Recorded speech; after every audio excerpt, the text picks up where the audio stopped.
आज का दिन गुरु महिमा का गुणगान करने का दिन है, क्योंकि प्रभु और गुरु बड़े पुण्य के युग से प्राप्त होते हैं।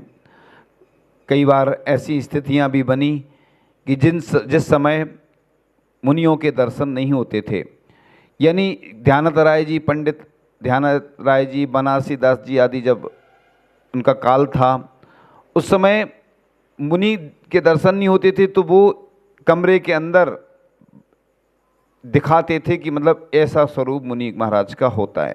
और आज आचार्य श्री की कृपा है कि उन्होंने दिगंबरत्व को स्वीकार किया और मूल रूप से बहुत सारी ऐसी परेशानियां जाती थी उस समय कि मुनि महाराज खुले में विचरण नहीं कर पाते थे। आज आचार्य भगवान की कृपा और आशीर्वाद, प्रेरणा और सानिध्य का ही प्रभाव है कि आज पूरे भारत में दिगंबर साधुओं के दर्शन होते रहते हैं। अब तो नगर नगर की बात छोड़ दो, अब तो कॉलोनी कॉलोनी में भी चातुर्मास का सौभाग्य प्राप्त हो जाता है। पहले की स्थिति क्या थी? आचार्य भगवान का जो अभी काल चल रहा है, उनने 50-55 वर्ष पूर्ण किए हैं। वहीं आचार्य भगवान को 50-55 वर्ष तो लगभग दीक्षा लिए हो गए हैं। संयम स्वर्ण महोत्सव मनाया था और आचार्य भगवान का 50वां वर्ष अभी 10 नवंबर को पूर्ण होने वाला है। तो पूरे देश में लोग एक ऐसा आयोजन करें कि जिससे अपन आचार्य भगवान तो कभी नहीं कहते हैं कि हमारा कोई जन्म दिवस मनाए, लोग मनाते हैं अवतरण दिवस। और गुरु उस दिन दीक्षा भी हुई थी, मुनि दीक्षा, तो गुरु गुणगान दिवस भी होता है, गुरु उपकार दिवस के रूप में मनाते हैं।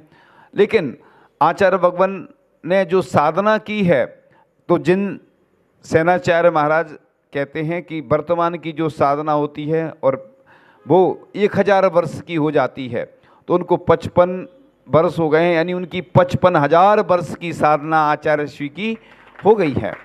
उसके अनुसार अगर अपन लगाते हैं तो आचार्य भगवान ने हमारे लिए बहुत कुछ दिया है। इसलिए आचार्य भगवान की कृपा को दुनिया तरसती है और पुण्यशाली होते हैं जिनके ऊपर आचार्य की कृपा बरसती है। तो आचार्य भगवान तो कुछ बोलते नहीं हैं, लेकिन आचार्य भगवान के प्रभाव से ऐसे कितने लोग हैं जिनका कल्याण हुआ। एक जगह उल्लेख आया था कि लगभग 200 से 250 लोगों ने जब आचार्य श्री की अंग्रेजी की जो मूकमाटी है पढ़ी, तो उन्होंने शराब और मांस का त्याग कर दिया। समझ रहे हैं आप कौन? जो जैन नहीं रहे होंगे, नहीं, बहुत सारे लोग हो सकते हैं, कोई भी। तो इस प्रकार से आचार्य भगवान की देखो, जहाँ जहाँ उनके चरण पड़ते हैं तो अपने आप लोगों के जीवन में परिवर्तन आता चला गया। और उन्होंने कभी ज़्यादा लोगों से व्यक्तिगत तौर पे तो नहीं कहा, लेकिन उपदेश दिया, या उनका ऐसा प्रभाव है, चुंबकीय व्यक्तित्व के धनी हैं हमारे आचार्य भगवान, कि उनके प्रभाव से लोग अपने जीवन को बदल देते हैं। यानी कई ऐसे युवा हैं जो पंचेंद्रिय के विषयों में, विषय भोगों में जिनकी आसक्ति रहती है, ऐसे युवा जब आचार्य भगवान के चुंबकीय व्यक्तित्व से प्रभावित होते हैं तो करोड़ों रुपए का जो पैकेज मिलता है वह भी छोड़कर यह दिगंबरत्व को स्वीकार कर लेते हैं। इससे बड़ा अतिशय और चमत्कार इस पंचम काल में देखने को नहीं मिल सकता है कि कैसे कैसे लोग जो कई अन्य कार्यों में रहते थे, लेकिन जैसे ही आचार्य भगवान का सानिध्य उनको मिला, प्रेरणा मिली, तो बस उनने अपने जीवन को परिवर्तित कर लिया। तो आचार्य श्री के आगे शब्द गौण हो जाते हैं, वाणी मौन हो जाती है। वे आत्मा के शिल्पी हैं या अध्यात्म के शिल्पी हैं, वे करुणा के शिल्पी हैं, पर्यावरण के शिल्पी हैं, दया की मूर्ति हैं। तो आचार्य भगवान की जितनी प्रशंसा की जाए उतनी कम है। और आचार्य भगवान का जब गुणगान करते हैं तो लगता है कि करते ही चले जाओ। और गुरु महाराज की कृपा ऐसी होती है कि अनपढ़ भी ज्ञानी बन जाता है। सोचिए आप, गुरु की कृपा से जब सूर्य मंत्र देते हैं तो पाषाण से परमात्मा बन जाते हैं। इसी प्रकार से शिष्य भी वह भगवान बन जाता है। यानी जैन दर्शन में एक यही सबसे बड़ी कला है कि भगवान बनने की कला यहीं पर विद्यमान है कि हर चींटी में भी वह भगवान देखता है और पाषाण में भी परमात्मा देखता है। जब सूर्य मंत्र प्रदान किया जाता है तो भगवान की जो प्रतिमा होती है पाषाण से परमात्मा बन जाती है, उसमें संस्कार दिए जाते हैं। तो गुरु के वचन मोक्ष मार्ग में पाथे के रूप में कार्य करते हैं और गुरु अपनी अनुभूति का पुट देकर ज्ञान देते हैं, अनुभव देते हैं। उनके माध्यम से बहुत जल्दी रास्ता मिल जाता है। गुरु अपने आत्म अनुभव से वह ज्ञान देते हैं जो सारी दुनिया मिलकर भी नहीं देती। और गुरु की कृपा का फल आपने देखा ही होगा कि कई लोग महीनों वर्षों तक इंतजार करते रहते हैं कि कब हमारे ऊपर कृपा होगी आचार्य भगवान की। किसी किसी को जल्दी प्राप्त हो जाती है कृपा। कई ब्रह्मचारी लाइन में लगे रहते हैं, कई ब्रह्मचारिणी के हमें दीक्षा लेना है, ब्रह्मचर्य व्रत बढ़ जाए हमारा, आचार्य श्री के पास जाते रहते हैं लेकिन नहीं हो पाता है। और किसी किसी को जल्दी भी आशीर्वाद मिलता है, कृपा जल्दी प्राप्त हो जाती है तो वह आगे बढ़ जाते हैं। और हमारी तो भावना ऐसी है कि जितने भी चाहे ब्रह्मचारी हों चाहे ब्रह्मचारिणी, सबको आचार्य श्री की कृपा प्राप्त हो और सबको दीक्षा की प्राप्ति हो, ऐसी भावना तो अपन को भाना ही चाहिए सबको मिल करके। जिसका जैसा पुण्य होता है, जैसा संयोग होता है, योग होता है तो वैसा प्राप्त होता है। तो त्याग से ही इस जगत में यश का लाभ होता है और लोक में महान अभ्युदय की प्राप्ति होती है। तो आचार्य भगवान ने जो कि हमारे ऊपर सबके ऊपर ऐसी उन्होंने कृपा की, उनका वरद हस्त सबके ऊपर रहता है। लोग कहते हैं कि आचार्य भगवान हमें देखते नहीं हैं, हमें उनको आहार देने का सौभाग्य प्राप्त नहीं हुआ, उनका लाभ प्राप्त नहीं हुआ, तो अपना पुण्य बढ़ाना चाहिए।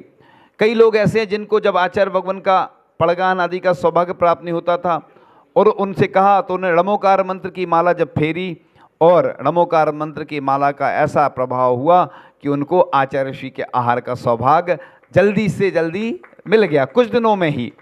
तो जो महामंत्र होते हैं, णमोकार महामंत्र एक ऊर्जामयी पावरफुल मंत्र होता है। तो आचार्य भगवान के चरणों में कुछ पंक्तियों के साथ, कठिन साधना संयम तप में बीती मेरी जवानी है, विद्याधर से विद्या सागर तक की अमर कहानी है। सारी दुनिया की सुंदरता पग पग पर शर्माती है, जाने क्या आकर्षण है उनमें दुनिया दौड़ी जाती है। हो निश्चय इस महाव्रती ने कर्मों को चकचूर किया, लौकिक सुख की इच्छाओं को बन सम्यक्ति दूर किया। शोभायमान तब से शरीर उसे परम दिगंबर सत का, दर्शन कर लो सभी मोक्षु चलते प्रति तीर्थ का।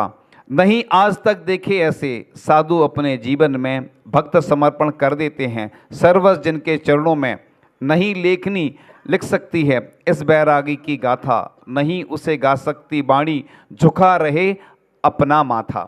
तो ऐसे संत के चरणों में दुनिया उनकी गाथा भी गाती है और माथा भी झुकाती है, क्योंकि वो ऐसे व्यक्तित्व के धनी हैं कि जिनके बारे में अभी सुना कि लगभग 1500 पूजन लिखी गई, यानी वर्ल्ड रिकॉर्ड है, गिनीज वर्ल्ड रिकॉर्ड में आने लायक बात है ये।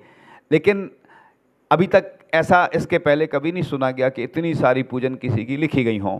हमें तो सिर्फ आचार्य श्री के ही बारे में, क्योंकि लोग लिखते चले जाते हैं, सबकी आस्था श्रद्धा होती है। ऐसे भी बहुत सारे लोग इस भारत में होंगे, पूरे विश्व में होंगे कि जिन्होंने आचार्य श्री की बहुत सारी ऐसी कविताएं लिखी होंगी, कुछ लेख लिखे होंगे और कुछ पेंटिंग बनाई होंगी। यानी ऐसे व्यक्तित्व के धनी आचार्य भगवान हैं कि लोग अपना सौभाग्य समझते हैं कि हम ऐसे व्यक्तित्व का एक चित्र अंकित करें जिससे कि लोग देखकर आकर्षित हों। तो उनका व्यक्तित्व ऐसा ही है और बिरले व्यक्तित्व के धनी हैं। तो इस प्रकार से तप जो होता है, आचार्य भगवान ने जो तप को स्वीकार किया, वह दिव्य शक्तियों का उद्घाटक होता है। तीन लोक में ऐसा कोई कार्य नहीं जो इस तप के द्वारा सिद्ध ना होता हो। तो इस प्रकार से मन में मुनियों का अनादर करने से स्मरण शक्ति नष्ट हो जाती है, ऐसा ग्रंथों में लिखता है। इसलिए ऐसे उच्च पद के धारी मुनि महाराज, आचार्य महाराज, इनका कभी भी हमारे द्वारा अनादर नहीं होना चाहिए, क्योंकि कई लोग ऐसे हैं जो मुनियों को नहीं मानते हैं। तो ऐसे लोगों की बुद्धि नष्ट हो जाती है। आप लोग संकेत तो समझ ही गए होंगे। हाँ, तो ऐसे आचार्य भगवान ने इतनी साधना की, तपस्या की। कई लोग चाहते हैं ना कि एयर कंडीशन में वस्त्रों में ही मोक्ष प्राप्त हो जाए, तो दिगंबर धर्म स्वयं कह रहा है, दिगंबर का मतलब क्या होता है? दिगंबर के अनुसार, दिगंबर जैन धर्म के अनुसार ही जो चर्या करते हैं, अजबी तेरण शुद्धा अप्पा जाहवी लहंती, ऐसी अष्टपौड़ में एक गाथा मिलती है कि आज भी रत्नात्रय धारण करके यहाँ से च्युत होकर आज भी लोकांतिक देव आदि बन करके मोक्ष प्राप्त किया जा सकता है। ऐसी आगम में व्यवस्था दी गई है। भले ही आज मोक्ष नहीं है, किसी को दिल्ली जाना हो तो डायरेक्ट ट्रेन नहीं मिलती, तो आगरा बीच में रुक के ट्रेन बदल के भी जा सकता है। मोक्ष आज नहीं है, लेकिन इसकी भूमिका तो आज तैयार होती है। आज भी आचार्य भगवान की चर्या आप देखते होंगे कि प्रातःकाल से लेकर रात्रि तक वह जो उनकी चर्या है किसी से छिपी नहीं है, सबको ज्ञात है, क्योंकि सभी ने आचार्य भगवान को करीब से देखा है, उनके दर्शन किए हैं, उनके बारे में बहुत कुछ सुना है। लेकिन आचार्य भगवान कभी अपने मुख से अपनी प्रशंसा नहीं करते हैं। वह हमेशा इसी ओर अग्रसर रहते हैं कि कब हमें अतिशीघ्र मोक्ष की प्राप्ति हो, क्योंकि यह मोक्ष मार्ग कठिन मार्ग है। लोग कहते हैं कि जैन धर्म कठिन धर्म है, लेकिन मोक्ष इतना सरल नहीं है, नहीं तो सब कोई को मोक्ष हो जाता, इतना सरल होता। कठिन रास्तों पे तलवार की धार पे चलने के समान इस मोक्ष मार्ग को कहा गया है। जो मुनि महाराज चलते हैं वह इस पद के द्वारा मोक्ष प्राप्त करते हैं, इसलिए यह महान पद है। तो जो वचन से भी मुनि महाराज के बारे में कुछ ऐसे शब्द बोलता है तो वह गूंगे होते हैं और बहुत सारे दुख उनको उत्पन्न हो जाते हैं। इसलिए जो सच्चे देवशास्त्र गुरु हैं, सच्चे मुनि महाराज हैं, सच्चे आचार्य महाराज हैं, उनके बारे में कभी भी कुछ अगर कोई बोलता है तो अपन को अपने हिसाब से उसकी जवाब देना चाहिए, क्योंकि आचार्य भगवान तो कुछ नहीं बोलते हैं, लेकिन कई बार ऐसी स्थितियां बन जाती हैं कि आप लोग कुछ बोल नहीं पाते हैं मजबूरी में। लेकिन सच्चे देवशास्त्र गुरु की शरण हमेशा प्राप्त होती रहे, तभी आपका कल्याण होगा। तो आचार्य भगवान तो हमेशा सबके लिए सब कुछ प्रदान करते हैं। तो बेबसों को सहारा मिले, डूबतों को किनारा मिले, सर से तूफान पल में टले, जो तेरा एक सारा मिले। तू जो मेहरबानियाँ दूर हो जाए हर एक गम, और मेरे प्रभु करम हो करण, मेरे प्रभु करण हो करम। तो आसमान की बुलंदियों पर नाम हो आपका, आचार्य भगवान के चरणों में एक पंक्तियाँ, और चांद की धरती पर मुकाम हो आपका। हम तो रहते हैं छोटी सी दुनिया में, पर प्रभु करे सारा जहां हो आपका। क्योंकि आचार्य भगवान ने हमारे लिए इतना कुछ दिया है, हम क्या कर सकते हैं, तो उनका गुणगान ही कर सकते हैं। तो आप लोग आचार्य भगवान के लिए यह जो विशेष दिन चल रहे हैं, आचार्य भगवान के प्रति अपनी कृतांजलि भावांजलि अर्पण करें। जहाँ जहाँ जो लोग रहते हैं, आचार्य भगवान के जो शास्त्र, आचार्य भगवान के निमित्त से आचार्य भगवान की वाणी जो शास्त्रों में लिपिबद्ध है, उनको भी अपने अपने जिनालय, मंदिरों में, पाठशाला में, संस्थाओं में विराजमान करें। और जहाँ पर भी उनके कीर्ति स्तंभ नहीं बने हैं, उनके संयम कीर्ति स्तंभ जहाँ बन चुके हैं वहाँ तो बन चुके हैं, जहाँ नहीं बने हैं तो वहाँ पर जरूर बनना चाहिए। उसके साथ साथ आचार्य भगवान की जो भी विशेष, जैसे समण सुत्तम एक ग्रंथ है आचार्य भगवान का, उस ग्रंथ के माध्यम से ऐसी प्रतियोगिताएं आयोजित होना चाहिए, जिससे कि लोग जान सके कि हमारे आचार्य भगवान ने एक जैन गीता नाम से यह उसका पद्यानुवाद भी किया था। प्रसिद्ध ग्रंथ है। वर्तमान में लोगों को उसकी ज़्यादा जानकारी नहीं है। पहले आचार्य भगवान के सामने पाठ हुआ करता था, जैसे भक्तांबर का पाठ होता है वैसे पाठ होता था। इसी प्रकार से आचार्य श्री की स्तुतियाँ, भजन, जो भी जिनने जो लिखा है आचार्य भगवान के बारे में, उस सबको आगे लाना चाहिए। ऐसे व्यक्तित्व जिन्होंने इस क्षेत्र में कार्य किया है, चाहे वह हथकरघा हो, चाहे प्रतिभा स्थली हो, चाहे पूर्णायु हो, चाहे भाग्योदय हो, चाहे शांति धारा दुग्ध योजना हो, आचार्य भगवान ने सबकी व्यवस्था की है। आचार्य भगवान को चिंता है कि मटन टेलो नाम का जो अशुद्ध पदार्थ है उसके निमित्त से लोग अशुद्ध वस्त्र पहनते हैं, और हिंसा का समर्थन होता है तो आचार्य भगवान ने हथकरघा के माध्यम से प्रेरणा दी, मार्गदर्शन प्रदान किया, तो लोग आज हथकरघा के वस्त्रों से पानी छान रहे हैं और श्री जी का प्रक्षाल कर रहे हैं। कई स्थानों पर हम देखते हैं कि लोगों को चिंता नहीं होती है। आचार्य भगवान यही बोलते हैं, जब पानी छानने का वस्त्र ही अशुद्ध होगा तो क्या पानी छानोगे, क्या अहिंसा का पालन करोगे? श्री जी का प्रक्षाल जब अशुद्ध वस्त्र से करोगे तो क्या शुद्धि पलेगी? भले ही तुम कितने भी शुद्ध स्नान करके आओगे, वस्त्र शुद्ध पहन के आओगे, लेकिन भगवान का जो प्रक्षाल करने वाला वस्त्र है वह शुद्ध होना चाहिए। इसी प्रकार से वस्त्र पहनने का हो, चाहे भोजन पान का हो, मतलब आचार्य भगवान को पूरे देश की चिंता है कि हमारे जितने जीव हैं पूरे विश्व के, उनकी हम भैयावृत्ति कैसे कर सके। तो आचार्य भगवान ने पूर्ण आयु के माध्यम से और भाग्योदय के माध्यम से प्रेरणा दी कि सबको पूर्ण आयु मिले। अपन को तो अपनी चिंता रहती है, बस अपने परिवार की रहती है। इसके अलावा हम देखते हैं लोग बहुत स्वार्थी होते हैं, लेकिन एक संत को चिंता होती है कि कैसे हम अरहंत बने, तीर्थंकर प्रकृति का कैसे बंद हो। आचार्य भगवान को चिंता है तो उन्होंने शांति धारा दुग्ध योजना के माध्यम से खान पान शुद्ध होगा तो खानदान शुद्ध होगा, ऐसी प्रेरणा दी। तो आचार्य भगवान को तो सबकी चिंता है, लेकिन आचार्य भगवान की किसी को चिंता नहीं है।